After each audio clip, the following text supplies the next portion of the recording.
بسم الله وولد ومنفس قدوس أحد أملاك زخبركم سدرا بيت እግዚአብሔር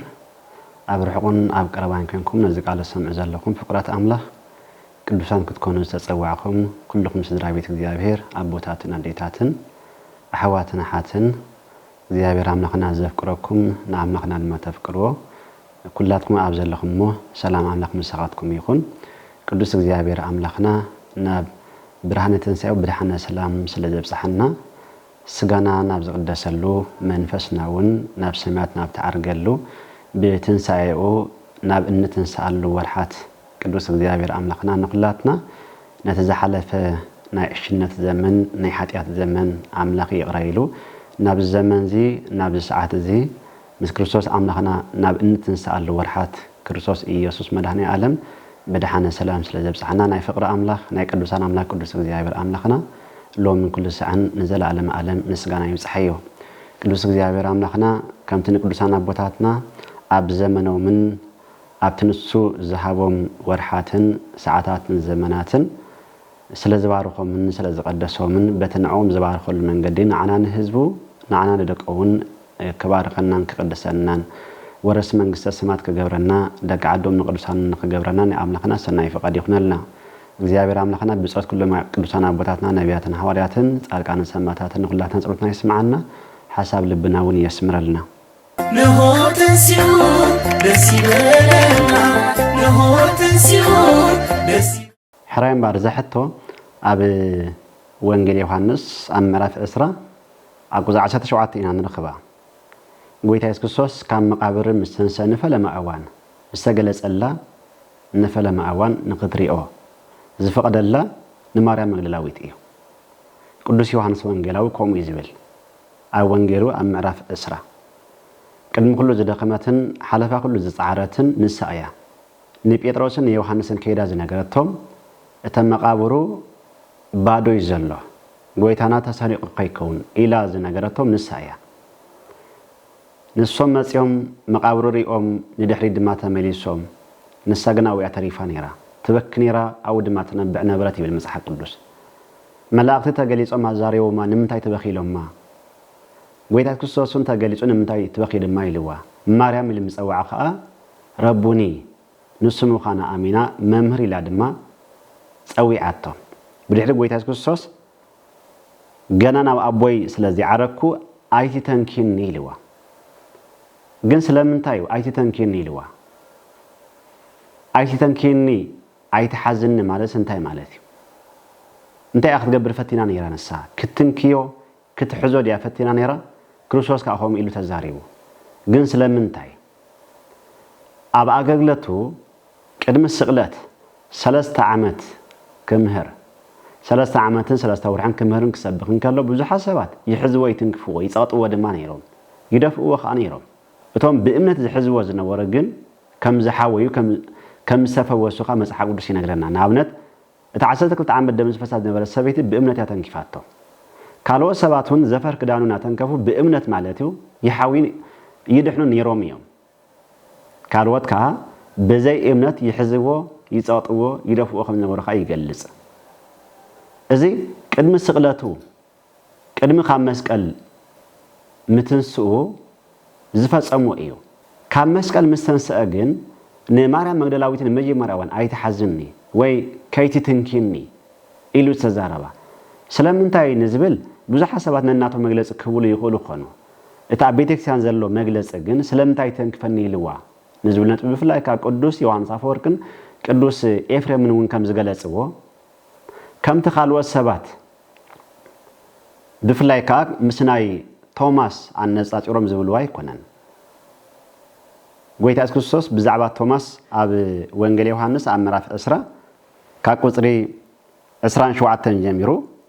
አጻብዕኻ ናብ ዝኣምጽእ ንእዳወይ እውን ረአ ኢድካ ናብ ዝኣምጽእ እሞ ናብ ጎነይ ኣእትዋ ኣማኒ ዳእምበር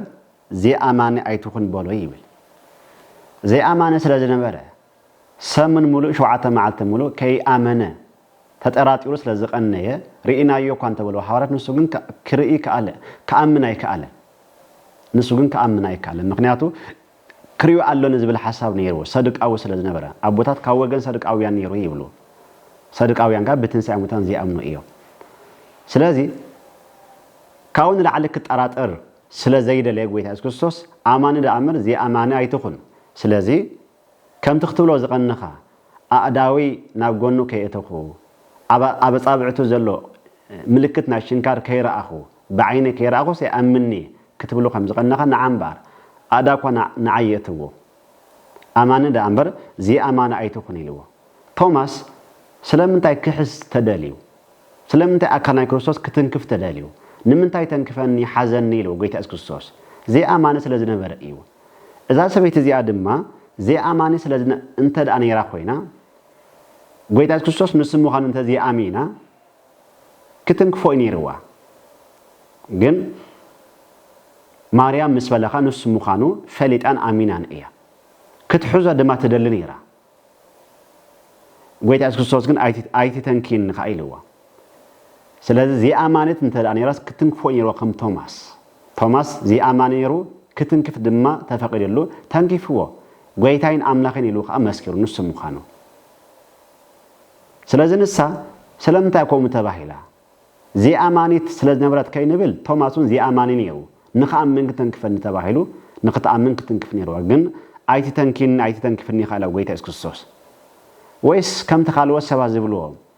أنستك قدسا سجان نمونا كريستوس كحزا سلا زي كلا سلا زي فكدا بزبلك نرد أدو نزبل حسب أنستي عديتات أحوات أملك ذهبن سجال لون أنستي أملاك ذهبن مكريتن سجان علون ناب أملاك قربالو زخلا منجس أملاك ورثة زخلا بزح سجان بركتن علوني زياير ذهبن أملاك يدالوني سلازين الساتن نابيت مدرسة كخو أتوا أنت زي تفقدلن أبزمن بقولك كده كنا أبزمن حدش كدان كانتي نايلن نابيت مدرسة آتين سجاننا من كريستوس كفت تاقوا أنت زي تفقدلن كال جن بزح بركتن سجان ترخبالو زخلا بتحتنا أنت داقل جلن መንግስት አምላክ ወርሳዙ خلاص እግዚአብሔር አዲል ወኒ ስለዚህ በዛዕባ ዝናይ ቤት መቅደስ ነገር ና ቤት መቅደስ ምእታው ካብ ጥንት ዝነበረ እዩ ነንሳ ይተፈቅደን ሐዋርያት ደቀ ተባዕትዮም ክነት ዝተዓደሉ ደቀ ተባዕትዮም ድንግል ማርያም ወካ እታ ለዕሊ ፍጡር ትሕት ፈጣር ዝኮነት በቅድስና በንጽህና ቅድስት አደኳ ከመ ሐዋርያት ካህን ክገብራ ካህን ይኽብላ አይንሪና መጽሐፍ ቅዱስ ስለዚህ ነዓተን ክነት አይተዓደለን ስለዚህ ስጋ እንደምን መታን ከይትንክፍ ወይ ድሕር ዘመን ዝመጻ አዲታትና ዋልድን ንኸይትንክፋ ምልክት መታን ክትኮነን ኢሉ እዩ አይትንኪኒ ኢሉዋ ንዝብል ሐሳብ እንተ ዳ ወሲድናዮ ኣብ ወንጌል ማቴዎስ ኣብ ምዕራፍ 28 ከ ነተን አንስቲ ኣብ መንገዲ ተጓነፈንሞ መልአክ እግዚአብሔር ኪዳ ንሐዋርያት ንገራኦም ናብ ገሊላ ክሓልፉ ንገራኦም ኢሉ መልአክ እግዚአብሔር ምስ ዛረበን ሃዲመን ጎየን ይኸዳ ነበራሞ ጎይታ ኢየሱስ ክርስቶስ ከ ኣብ መንገዲ ተጓነፈን ሰላም ንዓኻትክን ይኹን ድማ በለን ይብል አምናክ ንኩላታ ሰላሙ ይብዛሐልና ሰላም ንዓኻትክን ይኹን ምስ በለን እሳትን ካን ንሱ ሙኻኑ ፈሊጠን ናብ እግሩ ወዲቀን አጋሩ ሒዘን ይብል መጽሐፍ ቅዱስ አጋሩ ሒዘን ሰዓምኦ ሰገዳሉ ይብል ንሳተን አንስቲን ንሳውን ሰበይቲ እያ ስለዚህ ኩል ዘናነስ ዚያን ኩለን ዝሕዞን ተዳሃለን ዝሰገዳሉ ተዳሃለን እዛ ሰበይቲ እዚያ ማርያም መግደላዊት ንኸይት ሕዞ ንኸይት ትንኪዮ ዝተኸልከለትሉ ምኽንያት ከምታ ቀዲምና ዝበልናዮ ብናይ ቤት መቅደስ ምእታው ብናይ ቅዳሴ ብናይ ክነ ደረጃ እንተዳይልና እተን አንስትኸ እተን ካሉት አንስትኸ ተፈቅድልን ይናዓተን ከዳ ክትንኪዮ ክሕዞ ክሰግዳሉ ካፈቀደለን ናዓተን ከዝብል ሐሳብ በሐባር ግና ክኑ አዝዩ አገዳሲ እዩ ቅዱስ ኤፍሬምን ቅዱስ ዮሐንስ አፈወርቅ ነዚ ነገር ዝገልጸውን ከለው ማርያም መግደላዊት ሽዑ ቀልጢፉ ናብ ሰማያት ዝዓርግ መስልዋ ነይሩ ይብሉ ቀልጢፉ ናብ ሰማያት ዝዓርግ መስልዋ ነይሩ ስለዚህ ፍቅራ ክትገልጽ ኢላ ናብ መቃብር ከም ዝመጸት ናብ ሰማያት ከይከደን ከሎ ድማ ሒዛ ተንኪፋ ሰጊዳ ፍቅራ አውጽያ ከተፋንወ ስለዝደለየት እያ ገዲፍኒ ክኸይልዩ ክዓርግዩ ኢላ ስለዚ ሐሰበት ቀልጢፋ ክትሕዞን ክትንኪዮን ደልያ ነይራ ይብሉ ንስኻ እንታይ ኢልዋ ከይድክ ንሕዋተይ ንገርዮም ናብ ገሊላ ክቅድመኩም እየ ናብ ሕለፍልኩም ኢልክ ተዛረብዮም ከኢልዋ ስለዚ አው እንታይ ክትገብሩ እያ ክትሕዞያ ክትንክፈያ بعبيو مسن وانجيل ماتيوس زلوا انستي مساتن كم زنبرت ونز قلصو ليقاونت አለው እዩ مساتن كويناس ንጎይታ ኢየሱስ ከም ዝተንከፈቶ ስለዚ እቲ ቀንድ ሐሳብ ንዑ ንመሐስ ንዑ ንምትንካፍ እንተ ዳደልያ ኮይና ቅድም ሐዋርያት ክትነግሮም ኣለዋ ናይ ምትንካፍ ድልየት ወይ ድማ ሃንቀውታ ሐረርታ ስለዝነበራ እዚ ሐረርታ እዚ ድልየት እዚ ክፍጸም እንተ ዳ ኮይኑ ቀደማ ክትነግሮም ነይሮን ሐዋርያት ስለዚ ነዚ ነገር እዚ ንሐሰበት ናብ ሐዋርያት ከይዳ ነጊራቶም ናሐዋርያት አኪባ ድማ ናብ ገይላ ሓሊፋ ጽናሕተን ጎይታ ኢየሱስ ክርስቶስ ስለዚ በዚ ምክንያት ጎይታ ኢየሱስ ክርስቶስ አይተተንኪኒ ዝባለ ቀዲማ ምን ተክትነግሮም ቀልጢፋ ምን ተክትነግሮም ናብ ገይላ ሕለፉ ምን ተክትብሎም ኢሉ ጎይታ ኢየሱስ ክርስቶስ አይተተንክፍኒ ክቅኒ ንማለቱ እዩ 40 መዓልት ዝኣክል ቀኒ ከምቲ ንሳ ዝሓሰበቶ ቀልጢፉ ዝኸይድ ዝመሰላስ ከም ጎይታ ኢየሱስ ክርስቶስ ቀልጢፉ ናብ ሰማያት አይከደን ቅዱስ ጴጥሮስ ኣብ ቤት ቆርኔሌዎስ ኣትዩ ብዛዕባ ዝኽዛረብ እንከሎ ጎይታ ኢየሱስ ክርስቶስ ካብ መቃብር ምስ ወፀ ካብ መቃብር በገዛእ ስልጣኑ ምስተንሰ ንፈተውቱ ንዓናን ሐዋርያት ዳመ ንኸላኢ ተገለጸን ይብል ንኸላኢ ተራእየን ንዓቶም ተራእይዎም ኣቦታት ሰለስተ ግዜ ዝኹም በጉባኤ ተገሊጽሎም ኣብ ውሽጢ 40 መዓልቲ ይብሉ መዓልታው ግን ንሓደን ንክልተን ካ ይግለጸሎም ነበረ ይብሉ ስለዚ ንኹሎም በሓባር ኣብ እምባ ናይ ገሊላ ክግለጸሎም ስለዝደለየ ቀልጢፋ ኸይዳ ክትነግሮም ተዳ ኮይና አይተንኪኒ ክብላ ስለዝነበረ አይተንኪኒ ኸኢልዋ ንሳኻ ነዚ ነገር ስለምንታይ ንዓኻ ኢለ እንደመጽ ዘይተንኪካ እንተዳ ኮይና አይከይድኒ አይነግሮምኒ ኩሉ ነገር ይትረፈኒ እሞ ጸሊእኻን ንዒካን ኣለኻ ማለት ግን አይበለትን ጎይታ ኢየሱስ ክርስቶስ እንኳን ምስተነስሐት እንኳን ኩሉ ነገር ሓዲጋ ምስመጸት ገና ምስ ኃጢአተን ከላውን ዘፍቅራ ዝነበር አምላኽ እዩ ንኩሉ ዘፍቅር ንኩሉ ዝፈቱ ንኃጢአትና ገዲፉን ንሰብነትና ነባህሪና ዝፈቱ አምላኽ እዩ ስለዝነዓቃ አይኮነን ወይ ስለ بخال درجة أتحيتو سلازرآياون أيكونن. الحساب جن كمتا قدوس إفريمين قدوس يوان سافر إنجليز أمازا لو قلت إيفا خيدا من تخدنا جرام إيو كم أبو جيروم من تخري إيوه سبات كم أبو جيروم من تخبروه إيلوس إجزاء أبو كله فرد زبالة نولدها وي بالمسح قدوس إفريم كا قد مسغلته سبات يحزبون يتنكفون يسقطون يروميهم كما أقل قالوا كونوا سلسة جلسة أما أكلهم ينبس لازم بري يحزون يتنكفون يروميهم مستنس أجن سبات كم ود أملاخ ود أملاخ يروم كريئوه كتنكفوا سلسة وروم كم جيرا نختنكفوا وي إمنتا زيادة متان كعبي مثلك أمزام متخوينا متان كتنكفوا إلو نعاء نبدأ أمزام متك قدم كدي نعاتهم ما نجاريهم إلو تزاربا خايبل سلازتي حسب أي تنكيني زبلا وانا مستيرو مالتيو كم فقد أملاخ نزي مسل تحتو زي يعني را كم فقد أملاخ دما نتي بزعباز تتحف أبوتاتنا وزبلوه متحق قدوس بزعباز قليس وزلو انتهي مقانو كم فقد أملاخ بما نفس نخنريون نخنجنزبو قبل بنا دما نخنعقرو أملاخ صقام نفس قدوس نخلاتنا إلى أخلنا مستيرون طبابون دما قبل بنا يحضر لنا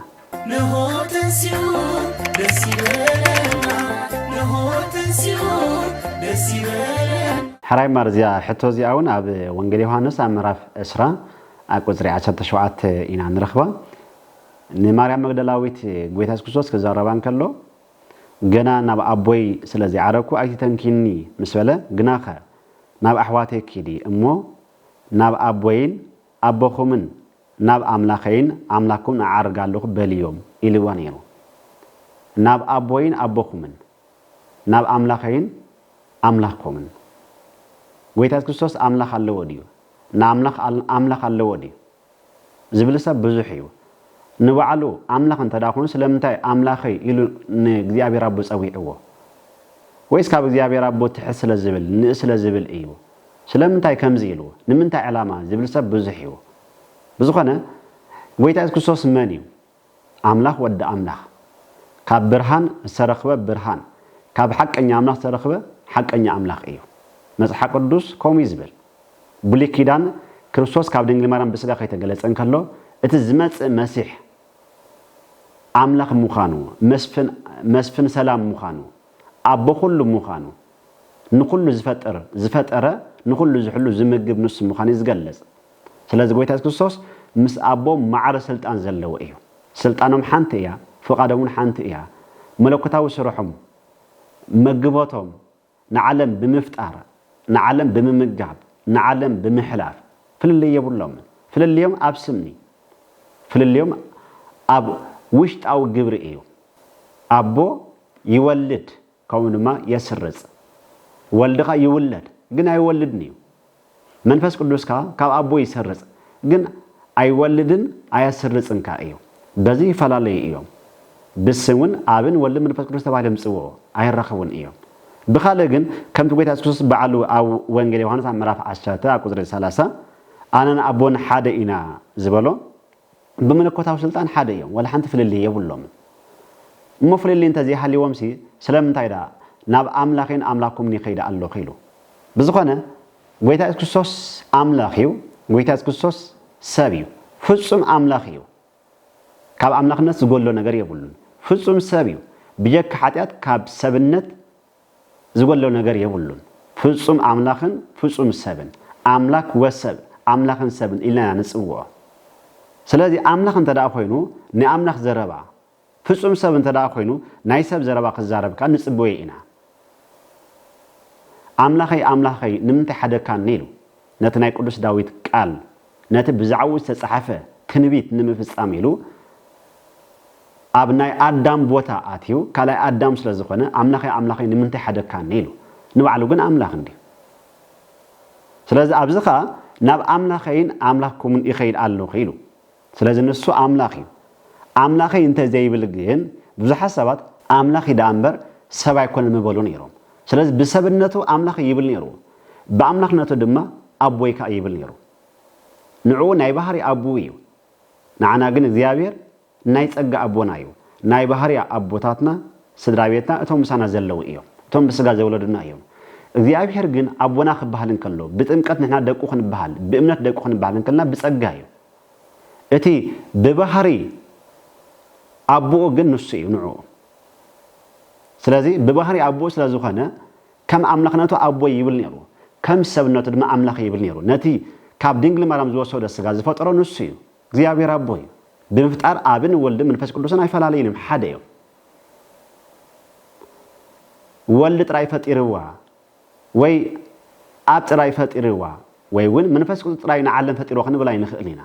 ብምፍጣር አይፈላለዩን እዮም ብምምጋብ አይፈላለዩን እዮም ነዛ ዓለም ዚኣ ብምሕላፉን አይፈላለዩን እዮም ስለዚ ናብ አምላኺ እንተበለ አምላኻ ተንሲእዎ ውን እንተተባለ ኣብ መጽሓፍ ቅዱስ ካብ መቃብር ዘተነሰኑ ቤተ ክርስቶስ አምላኻ ተንሲእዎ እንተበለ ወላ ሓንቲ ፍልልይ ይብሉ ንሱ ንባዕሉ አምላኽ ስለዝኾነ ነፍሰይ ባዕለይ ወስዳ ባዕለይ ድማ የተንሳእኻ ኢሉ ሙሉእ ስልጣን ኣለዎ ስለዚህ አቦ አምላኺ ወልድ አምላኺ መንፈስ ቅዱስ ከአምላኺ ግን ከሓደ አምላኺ ጎይታ ኢየሱስ ክርስቶስ ካብ አብን ካብ መንፈስ ቅዱስ ዝፈልዮ እንታዩ ስጋ ብምልባሱ እዩ አካል አለው ናይ ገዛ ራሱ ነናቶም አካል አለው ስላሴ እግዚአብሔር ወልዱ እናተ አካል አለው ስጋ ድማ ለቢሱ ስለዚህ ፍጹም አምላኽን ፍጹም ሰብን እዩ ፍጹም አምላኽ ስለዝኾነ እግዚአብሔር አብ አቦ ይብሎ ነይሩ ፍጹም ሰብ ስለዝኾነ ከዓ አምላኽ ይብሎ ነይሩ اتحسب زينبار أبو خاوس سلزع بيكونن وينسو خاب أبو سلزن إسايكونن كنداب آخيلو نعم مسيلو كاب أبو تولين عنبل كد معلم مفتارا غيابير ول كاب أب كولدن كلو كاب أب كوسئن كلو نعب مسيلو كند أب دم آخيلو نحن تسكنوكا كاب أب ندحريت أين إسنيو أبون كاب ول كاب ودو نحن تسكنوكا يعبني أي بلالس أنيم ناي مبلص ناي مولدار منفس او ام يله ስለዚህ ንሱ ፍጹም አምላኽ ፍጹም ማሰቢው ናብ አምላኽና እንተ ዝብል ካል መኾነ ነው ናብ አቦና እንተ ዝብል ግን ፈላልይዎ ነው ንሕና ኩላትና ብጸጋ ደቅ አምላኽና ስለዚህ ኣብ ሰማያት ነብር አቦና ንብል ንሱ ግን አቦ ይዳንበር አቦና አይብልኒ ክብሉን አይክልኒ አምላኽ ይዳንበር አምላኽና ክብል አይክልኒ ምክንያቱ ንዓና አምላኽና እዩ ንዑን አምላኽ እዩ ነቲ ካብ ድንግል ማርያም ዝወሰደ ስጋስ አምላኽ እዩ እንተ ዳይልና አሞን ገና ግን ፍልል ያሎ ምክንያቱስ ነቲ ካብ ድንግል ማርያም ዝወሰደ ስጋ በዓል ክርስቶስ ይፈጢርዎ ብምፍጣር በአምላኽነትካ ሓደ ይንኩን ምጸኒሕና ኢና ስለዚህ አምላኽና አይበለን አምላኽ ይሉ አቦና አይበለን አቦ ይሉ እታናቱ አቦነት ናይ ባህርያ እታናትና ግን አምላኽ አቦና እዩ ክንብልን ከልና ወይ ድማ ኣብ ሰማያት ነበር አቦና ክንብልን ከልናስ ብጸጋ እዩ በእምነት ስለዚ ወለደና ብጥምቀት ስለዚ ወለደና ብስነ ምግባር አቦና ስለዚ ኾነ ኢና አቦና ኢልና ንጽውዖ ዘለና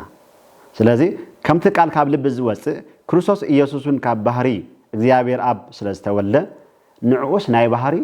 ወዱ ዝኾነ ዘሎ ንዓና ኸኣ ናይ ጸጋ አቦና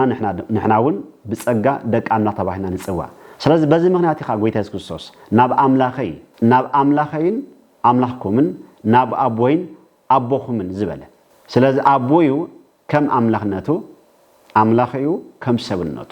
ቅዱስ እግዚአብሔር አምላኽና ምስኩላትና ይኹን መጀመሪያ ናብዚ ዘለናዮ ወርሓት ጎይታ ኢየሱስ ክርስቶስ ክንድሕን ስለዘለየና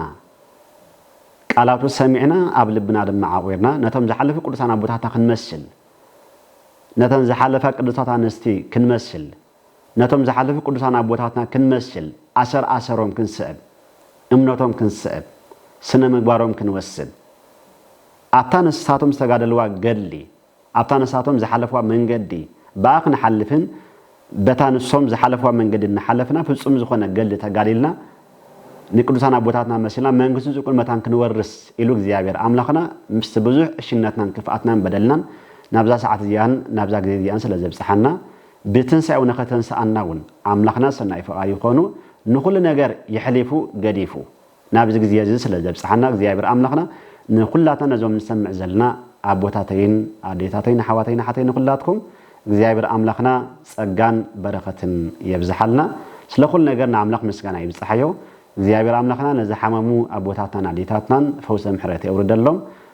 ንኩላትና ቃሉ ንሰምዕ ዘለና ድማ ቃሉ ሰሚዕና ህይወት ረኺብና ነፍስና ይሐድስና ምስ ክርስቶስ ሞይትና ምስ ክርስቶስ ንኽትንስእ ንአምላኽና ሰናይ ፈቃድ ይኹነልና ንዝሞት አቦታትና አዴታትናን ገነት መንግስተ ሰማያት ሃገረ ቅዱሳን ይዋርሰልና ንኩላትና እውን ፍጻሜና ይጸብቐልና ንአምላኽና ሎምን ኩሉ ሰዓን ዘላለም ዓለም ምስጋና ይብጽሐዮ አሜን